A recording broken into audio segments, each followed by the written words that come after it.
पंचकुला नगर निगम की बैठक 4 दिन पहले आहत की गई थी। ये बैठक लगभग 6 महीने बाद हुई थी। पंचकुला नगर निगम के 20 पार्षद अपने वार्ड के विकास के एजेंडे को लेकर पहुंचे थे और सबने लगभग अपने वार्ड के विकास को लेकर तीखी बहस की।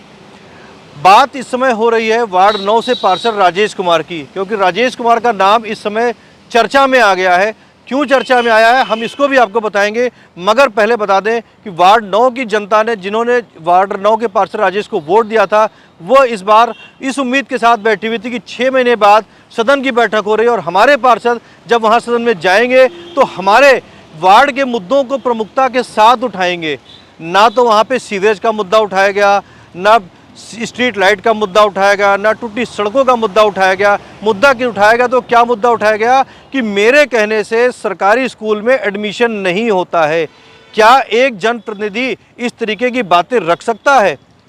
मुद्दा उठाया गया कि मैंने पंचकुला अपने वार्ड में अतिक्रमण हटवा दिया है। तो पार्षद साहब, जिस जगह से आपने अतिक्रमण हटवाया है वहाँ पर ही एक दुकान आज भी अतिक्रमण वाली जगह पर खड़ी हुई है और ना नगर निगम ना ही आप उस दुकान को आज तक हटवा पाए हैं और ये जग जाहिर है कि वह दुकान किसकी है। ऐसे मुद्दे आप उठाने, जो जनता के जुड़े मुद्दे थे कि स्ट्रीट लाइट की समस्या थी, सीवरेज की समस्या थी, बिजली के लटकते तारों की समस्या थी, रोड की गलियों की समस्या थी, वो मुद्दे नहीं उठाए गए। आपने जो मुद्दा उठाया कि मेरे कहने से सरकारी स्कूल में एडमिशन नहीं होता है। एक जनप्रतिनिधि होने के नाते जनता आपसे उम्मीद रखती थी कि 6 महीने के बाद वार्ड की सदन की बैठक हो रही है और आप हमारी बातों को रखेंगे, मगर ऐसे मुद्दे ना उठा करके बात क्या आपके लिए क्या मुद्दा उठाया गया कि एक जो वार्ड 9 से पार्षद है वह गरीब पार्षद है। ये मुद्दा भी क्यों उठा, इसकी भी आपको चर्चा करेंगे, बताएंगे कि ऐसा मुद्दा क्यों उठा और किसने उठाया। बात है कि कुछ दिन पहले एक टूर गया था पूना में 10 पार्षद गए थे।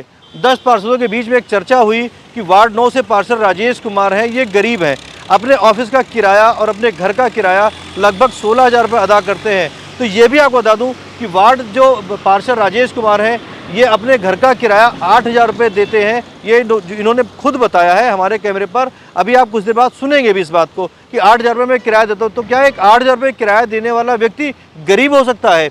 ये एक बड़ा सवाल है। पहले आपको बता दें कि ये मुद्दा उठाया किसने था। वार्ड 11 से पार्षद ओमवती पूना के दौरे से जब वापस आई और सदन की बैठक में आई तो अपने वार्ड के विकास के मुद्दे के बाद में उन्होंने एक एजेंडे से अलग हटकर बात की वार्ड 9 के पार्षद राजेश के किराए को लेकर कि पार्षद राजेश गरीब हैं और इनके ऑफिस का किराया और घर का किराया लगभग 16,000 रुपये आता है, जिसे निगम को वहन करना चाहिए। पहले सुनाते हैं आपको वह बयान जो ओमवती पूना ने सदन में दिया था। आप दोगे ना, नगर निगम देगा ना। मेयर साहब, भाई साहब, कमिश्नर सर,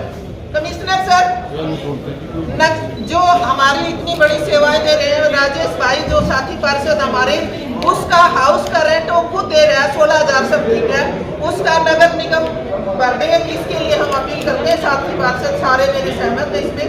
तो आप एग्री करते हैं सर? बताइए सर।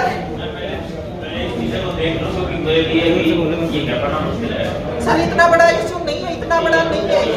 मेयर साहब से बात कर लो और इसको अभी बता दो सर प्लीज। मेयर साहब, भाई साहब, आपके लिए इतनी बड़ी बात नहीं है। वार्ड 11 की पार्षद ओमवती पूनिया ने अपना एक धर्म निभाया और मुद्दा उठाया, मगर कहीं ना कहीं हमें ऐसा लगता है कि वार्ड पार्षद 11 की पार्षद ओमवती पूनिया को गुमराह किया गया था, क्योंकि वार्ड 9 के पार्षद राजेश के घर का किराया 8,000 रुपये है और ऑफिस का किराया जैसा उन्होंने बताया 5,000 रुपये है। मगर जब हमने इस बात को लेकर कई पार्षदों ने दबे शब्दों में सवाल उठाए थे कि क्या जहाँ पे वार्ड 9 के पार्षद राजेश रहते हैं या ऑफिस है, क्या वहाँ पर किराया 16,000 रुपये हो सकता है?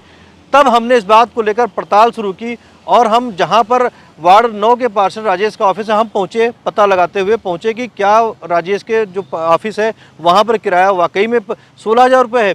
तो पता चला कि राजेश के ऑफिस का किराया लगभग 3 से 4,000 रुपये के आसपास है। हालांकि वार्ड पार्षद राजेश इसको नहीं मानते, वो कहते हैं किराया 5,000 रुपये है। और वार्ड पार्षद राजेश की अगर घर की बात करें तो घर इनका पहले अभयपुर में रहते थे, अब ये रहने लगे पंजाब के हरमिलाप नगर में, जहाँ पर कि किराया 8,000 रुपये पड़ता है। पहले सुनते हैं, जब हमने इस मुद्दे को लेकर राजेश से बात की तो उन्होंने क्या कुछ कहा, सुनिए। पार्षद साहब, इस बार सदन की जब बैठक हुई थी तो एक आपके ही कुलीग हैं ओमवती पुनिया जी, उन्होंने एक आपके किराए का मुद्दा उठाया था कि आप 16,000 रुपये किराया दे रहे हैं गरीब पार्षद, तो क्या है उसके अंदर सच्चाई क्या है, थोड़ा सा आप बताएं। पहले तो आपके चैनल में नमस्कार करूँगा, जो आप आए हैं और मेरी खोज खबर ली है। और जिस पार्षद ओमवती पुनिया, बहन ओमवती पुनिया ने ये बात कही है, मैं उनका भी धन्यवाद कहूँगा कि जो इन्होंने मेरे बारे में सोचा है। हालांकि ये कोई औपचारिक बात नहीं है, मतलब कि अगर कोई भी पार्षद या कोई भी राजनीतिक तो जुड़ा होता है तो किसी इंडिविजुअल व्यक्ति के लिए नहीं कोई सदन करता है। हालांकि ओमवती पुनिया बहन ने बात उठाई है और होना भी चाहिए।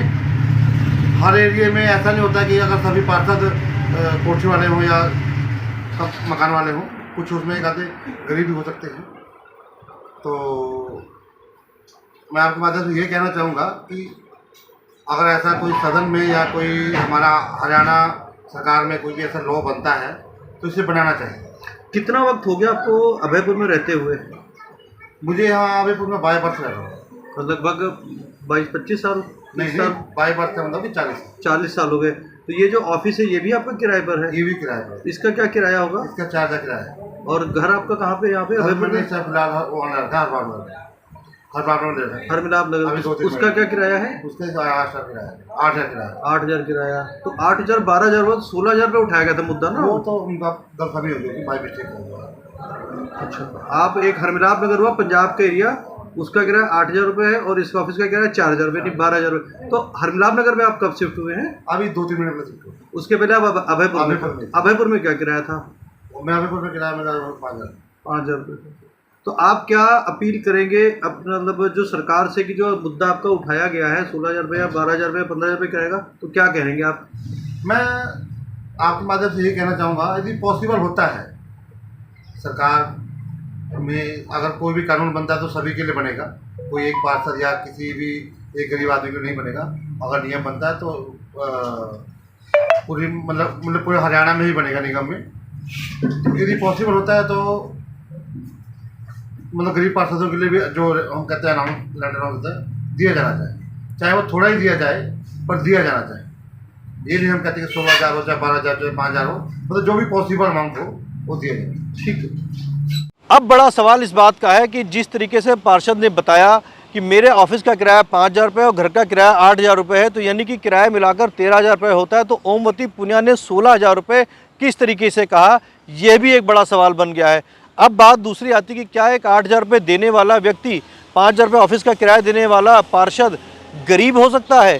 क्योंकि पार्षद बनने के पहले भी आप रहते थे, आपका ऑफिस था वहाँ पे, तब भी आप लोगों के काम करते थे। पार्षद बनने के बाद में ऐसी क्या दिक्कत आ गई कि आप अपने आप को गरीब साबित करने पर तुले हुए हैं और निगम से उस बात का किराया कहीं ना कहीं किसी दूसरे पार्षद के कंधे पर रखकर मांगा जा रहा है?